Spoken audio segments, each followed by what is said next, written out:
The message arrived at 2:17 a.m., lighting up the dark bedroom with a pale blue glow that felt almost intrusive in the silence. He had been half asleep on the couch, the television still flickering quietly in the corner, when the vibration of his phone pulled him back to consciousness. Outside, the street was empty and wet from a recent drizzle, the orange streetlights reflecting on the pavement like quiet pools of fire. When he unlocked the screen, he saw the sender's name, the neighbor from across the narrow hallway, a woman he barely knew except for polite nods in the elevator and the occasional soft, "good evening."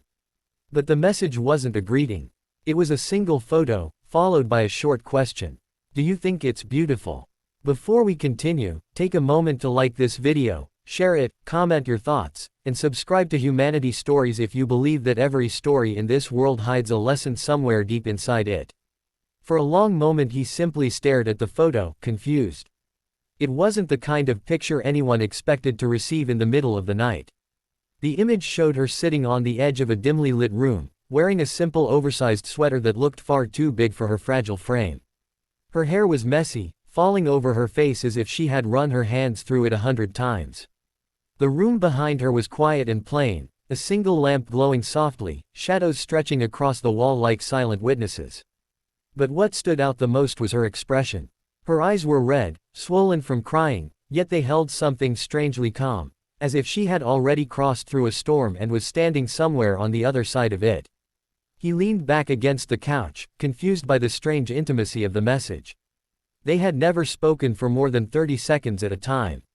He knew she worked late because he often heard her footsteps in the hallway long after midnight. Sometimes he heard quiet music through the wall. Once or twice he thought he heard her laughing with someone on the phone. But most nights, the apartment across from his felt silent, the kind of silence that seemed too heavy for just one person. He looked again at the photo. At first glance, it didn't seem beautiful in the way people usually meant. There was no bright smile, no perfect lighting, no attempt to hide exhaustion or sadness.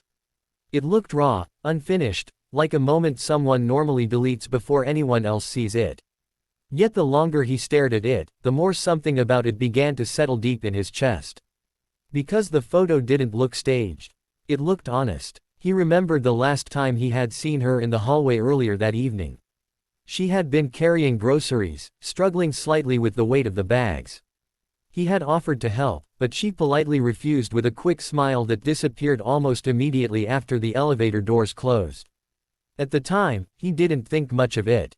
People in big apartment buildings rarely shared more than surface politeness. But now, sitting in the quiet glow of his phone screen, the photo felt like a window accidentally opened into someone's real life. Outside, the rain started again, soft drops tapping against the window like distant footsteps. He zoomed into the photo. Her eyes looked tired in a way that couldn't be hidden with makeup or bright lights. The room behind her looked almost empty except for a stack of boxes in the corner. Maybe she had moved in recently. Maybe she hadn't unpacked yet. Maybe there were stories behind those boxes that nobody else knew. He imagined her sitting there alone, holding the phone, deciding whether to send the photo or delete it. Maybe it took her 5 minutes. Maybe an hour. Maybe she stared at the screen wondering if anyone in the world would see her the way she really felt at that moment. And somehow, for reasons he didn't understand, she chose him. The hallway between their apartments was only 20 steps long, yet it suddenly felt like the distance between two entire lives. He stood up slowly and walked to the window, the phone still glowing in his hand. The city outside looked quiet and endless, thousands of windows hiding thousands of separate nights, each with its own silent struggles. Then he looked back at the photo again. And suddenly he understood what she meant. It wasn't about appearance. It was about vulnerability. The photo was beautiful because it wasn't pretending to be anything else. It was a moment of someone allowing themselves to be seen exactly as they were, tired, fragile, uncertain, but still present. Still alive in the middle of a long night.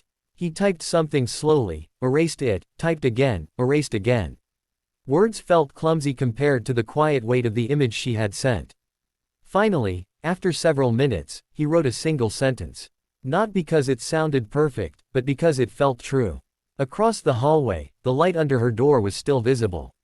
Maybe she was still sitting there, waiting for the small vibration that would tell her someone had answered. And in a world full of noise, filters, and carefully edited lives, sometimes the most beautiful thing anyone could send another person was simply a real moment. If this story made you feel something, even a small quiet emotion, take a moment to like the video and share it with someone who might need to hear it tonight. And right before we end, tell me in the comments, have you ever had a moment where someone unexpectedly showed you their true self? Because sometimes the most powerful connections in life begin with the simplest question, asked in the middle of the night.